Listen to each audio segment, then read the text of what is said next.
નમસ્કાર, આપ જોઈ રહ્યા છો લખત ન્યૂઝ અપડેટ ચેનલ। તમામ સમાચાર અને અપડેટ મેળવવા માટે ચેનલને સબસ્ક્રાઇબ કરો અને બેલ આઇકન પર ક્લિક કરો જેથી તમામ સમાચાર અને અપડેટ તમને મળી રહે। જૂનાગઢ જિલ્લાના માંગરોળ પાસેના શીલ ગામે ઘાસના ગોડાઉનમાં વિકરાળ આગ ભભૂકતા પકડા તપડીનો માહોલ। શીલ ગામે સરકારી ઘાસના ગોડાઉનમાં આગ લાગવાનું કારણ અકબંધ ફટાકડાના લીધે આગ લાગી હોવાની આશંકા।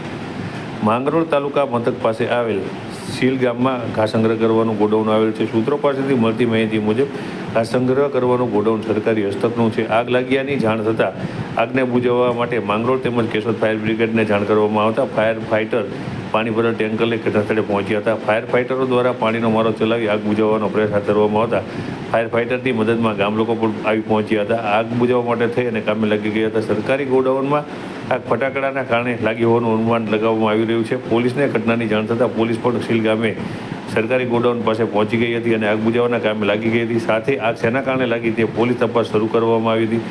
આ આગ બુઝાઈ ગયા પછી જ આગ શેના કારણે લાગી તેનું સાચું કારણ જાણવા મળી શકશે। ત્યારે આગે જેસીબીથી પણ શક્ય હોય તેટલી આગ બુઝાવવાના પ્રયત્નો હાથ ધરવામાં આવ્યા હતા જેથી કરી અને કોઈ મોટો અનિચ્છનીય બનાવ ન બને તે માટે થઈ અને આગ બુઝાવવાની કામગીરી શરૂ કરવામાં આવી હતી। ત્યારે ફાયર ફાઇટરો દ્વારા સતત પાણીનો મારો ચલાવવામાં આવી રહ્યો હતો જેથી કરી તે આ વિકરાળ લાગેલી આગ છે તે કાબૂમાં રહે અને અન્ય લોકોને કોઈ પણ પ્રકારની હાનિ ન થાય।